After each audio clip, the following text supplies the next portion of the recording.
Bonjour, comme chaque dimanche ou lundi, ça dépend des semaines, voici revenu le moment du tirage des énergies de la semaine, un moment que je me réjouis toujours parce que j'ai beaucoup de plaisir à faire ça. Je trouve que c'est drôle, je trouve que c'est sympa et je trouve que ça fait du bien.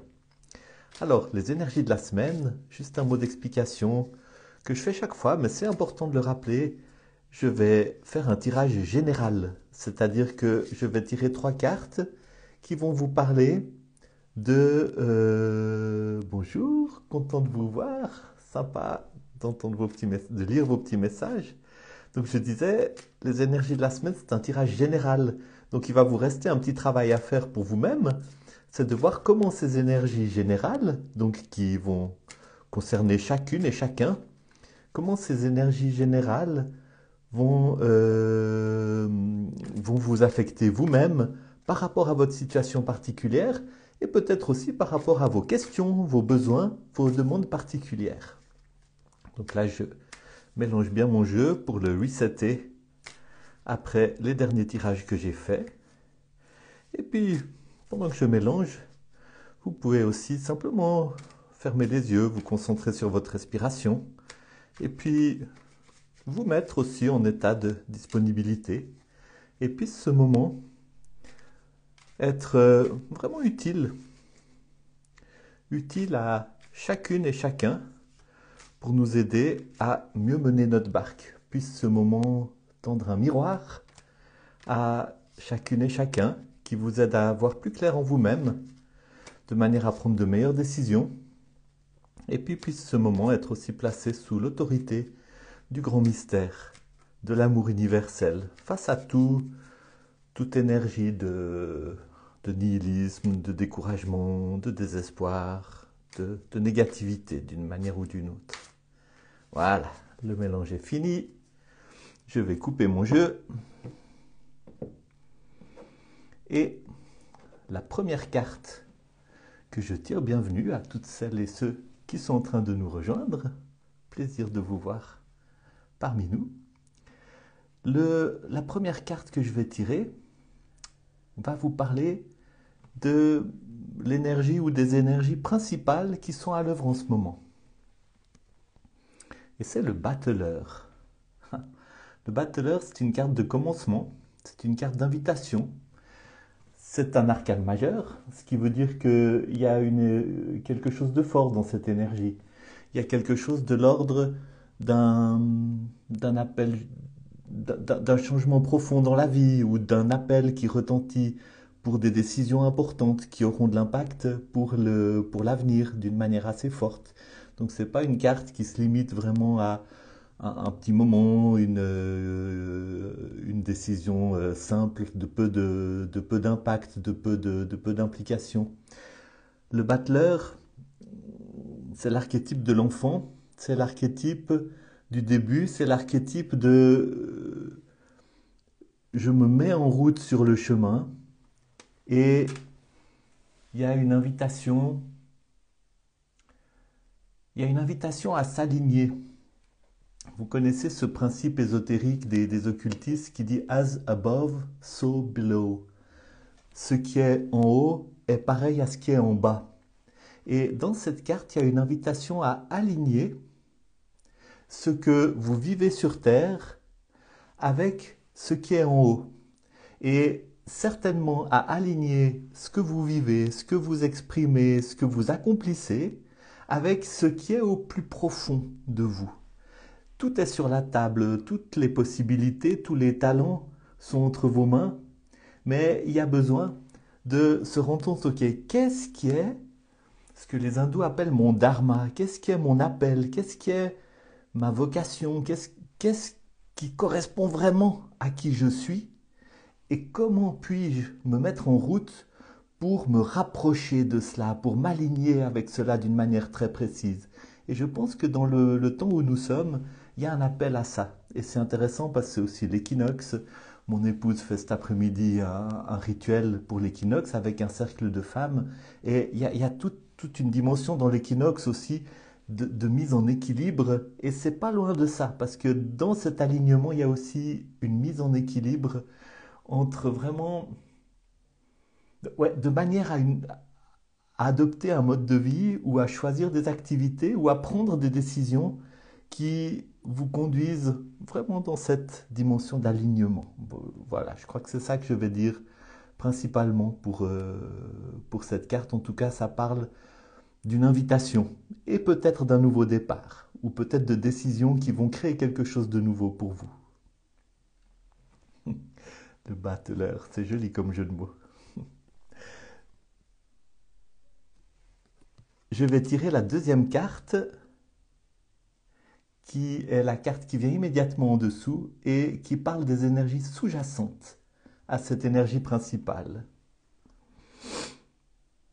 Et là, c'est le 5 d'épée. 5 d'épée n'est pas une carte facile. La plupart du temps, les épées ne sont pas des cartes très faciles. C'est un arcane mineur, ce qui veut dire qu'il y a quelque chose qui est sous-jacent à cet arcane majeur. Il y a quelque chose qui vient informer. Il y a quelque chose qui vient compléter l'énergie principale et qui est de l'ordre d'une mise en garde. L'épée, c'est une couleur, c'est l'air.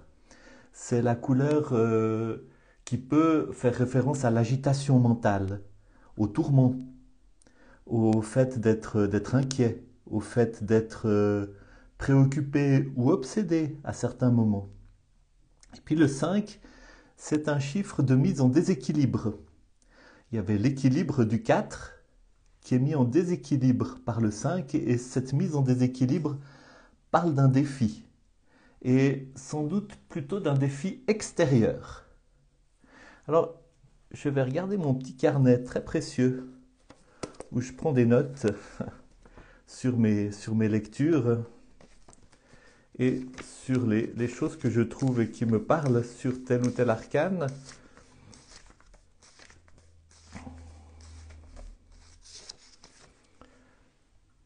Ouais.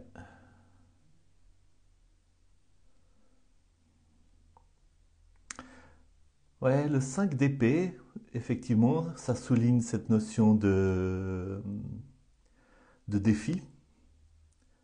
Euh,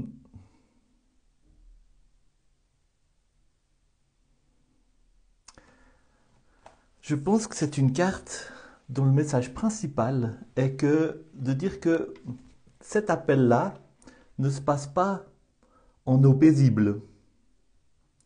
Cet appel-là ne se passe pas dans un long fleuve tranquille.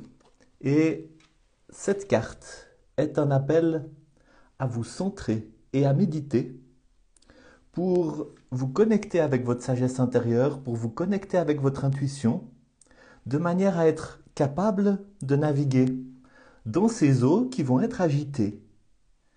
Le défi, c'est que les eaux sont agitées. La promesse, c'est qu'il y a un nouveau départ, mais ce n'est pas un nouveau départ qui va se faire dans un climat très très paisible. Il y a un défi. Il y a un défi qui vous appelle à méditer, qui vous appelle à vous connecter à votre sagesse intérieure et qui vous appelle à mettre des limites. Peut-être que ce sont des limites par rapport à l'environnement extérieur et à des agressions d'un ordre ou d'un autre, des limites aussi pour ne pas vous laisser troubler par le bruit. Vous parlez de tumulte, tourmaline, ouais, ouais. Il y a un aspect effectivement de quelque chose qui veut un peu, qui est agressant et qui demande de trouver un espace de calme et de paix pour se centrer, pour prendre les bonnes décisions, la bonne direction. Et puis il y a des limites à poser par rapport à votre propre parano, par rapport à vos propres craintes, par rapport à votre propre tourment intérieur. Et méditer, c'est aussi poser des limites par rapport à ce tourment intérieur qui des fois aussi nous décentre de l'appel principal. Puis je vais tirer une dernière carte, qui est la carte qui est sur le dessous du paquet cette fois, hein, et qui nous parle soit de l'énergie supérieure qui vient compléter le tirage des deux premières cartes, soit de la résultante, vers quoi l'énergie vous pousse. Ah, c'est intéressant, c'est le mat. Le mat, c'est la potentialité sans limite. c'est la liberté. Le mat, c'est celui qui largue les amarres et qui se met en route dans son voyage du héros. Le Hero's Journey de l'auteur Campbell, vous avez peut-être entendu parler de ça, mais nous avons tous à nous mettre en route pour notre voyage du héros, ce voyage à la rencontre de nous-mêmes. Et pour ça, il nous faut larguer les amarres. Pour ça, il nous faut nous libérer de ce qui nous entrave, de ce qui nous empêche de nous mettre en route. Et je pense que ça complète bien cette lecture.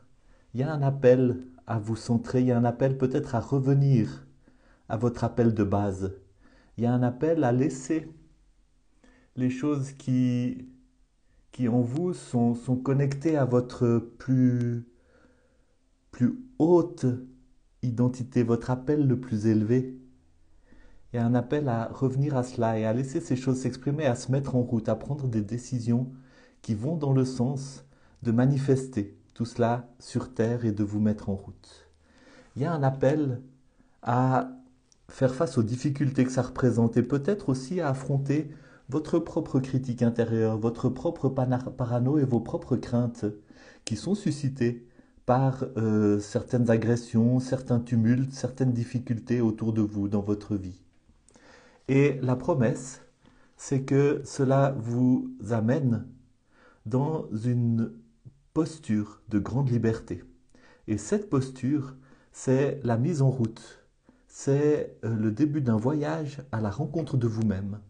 C'est le début d'un voyage à la rencontre de votre vocation dans le sens le plus élevé du terme. Je pense que c'est ce qui résume le mieux le tirage pour cette semaine. J'espère que ça vous parle et je me réjouis de lire vos commentaires. J'aimerais aussi vous dire que je vais commencer dans une semaine, le lundi, sauf erreur, le 5 octobre, un cours de tarot en ligne. Un cours qui va durer 7 semaines, dans lequel non seulement on va poser les bases de la lecture du tarot et découvrir toute la richesse des arcanes majeurs, des mineurs, des honneurs, etc. La numérologie, comment construire un tirage de tarot, comment mettre en relation les unes avec les autres les cartes. Et puis on va prendre du temps pour faire des tirages ensemble. Il y a peu de personnes dans ce cours, ce qui va permettre vraiment, après avoir posé les bases, de vraiment s'exercer. Et vous allez faire des tirages ensemble, pour vous-même, des tirages à deux, sous ma supervision. Et c'est comme ça qu'on s'entraîne, c'est comme ça qu'on apprend à développer cette capacité à tirer.